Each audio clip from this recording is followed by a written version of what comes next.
So owning it to me really means being real and authentic about the challenges and the issues that we face as educators every single day. And so in my book, Owning It, I really separate these challenges and issues and facets of education and being an educator into three parts. There is the work that we do as teachers and as leaders in our classroom. Owning it also means as being responsible for being a colleague on campus. And the third facet of owning it is really what I call as a public professional. We are always out in the community being teachers, and I truly believe that it's our responsibility to bring issues of education and things that are going to make a difference in the lives of our students out into the community. The top three most important qualities of effective teacher leaders are: first, a teacher leader really has to be able to inspire the other people that he or she is working with. The best way to inspire people, especially our colleagues, is that we've always got to start with why. Before we tell anybody what we need them to do or how we need them to do it, we've got to start with why it is that we're working on whatever it is that we're working on. The second quality of a teacher leader really is that as teacher leaders, we've got to be able to build strong, robust networks of people. We've got to rely on and go to networks that we build as teacher leaders, because ultimately that's what's going to get things done. And the third quality of a great teacher leader is that a great teacher leader really has to just be real and be authentic about who they are. I always like to say that the three most important things that you can do to build trust as a teacher leader are say please, say thank you, and do what you say you're going to do. And those are really the three effective qualities of a teacher leader.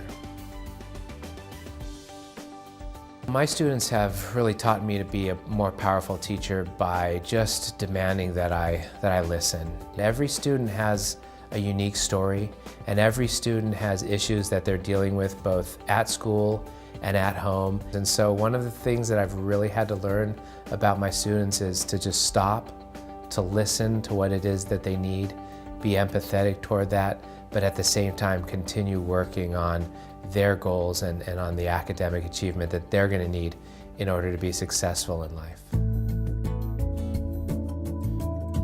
As I talk to teachers all over the country, one of the most surprising things that I've learned is how many teachers still feel like they're working in isolation. I think it's really up to us to start to tear down those walls, to get as many teachers as possible out of their classrooms, to see other teachers, to get to conferences, to network with other teachers, as well as people outside of education, and really break down the culture of isolation and really feel like people are truly working in a collaborative culture, not just with their students, but also within their school and within our entire education system.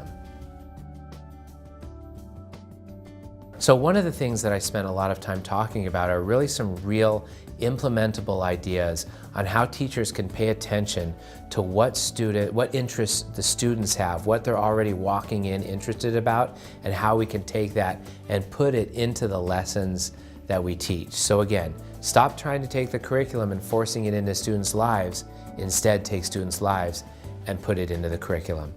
The second takeaway that I hope teachers will take from today's presentation is that in order for students to be fully engaged, they need to be doing four things over and over again.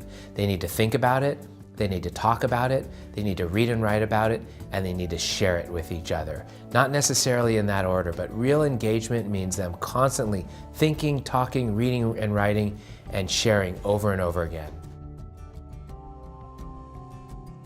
I think that we have, over 51% of the students in the United States right now are living in what are considered low-income households. And so we have students who come to us every single day who are hungry, who don't have the basic needs that they need, who struggle, wondering if they're going to have a roof over their head every single night. It's very difficult for a student living in poverty to come to school and be, the high-functioning academic person that they need to be. It's really hard for me to even focus when I'm a little bit hungry. Poverty is the #1 issue that is really affecting so many kids' lives that are, that aren't performing or that aren't making the academic gains that we hope for them to make. So if I had a magic wand, poverty be gone, and then we can really get to the true education of our students.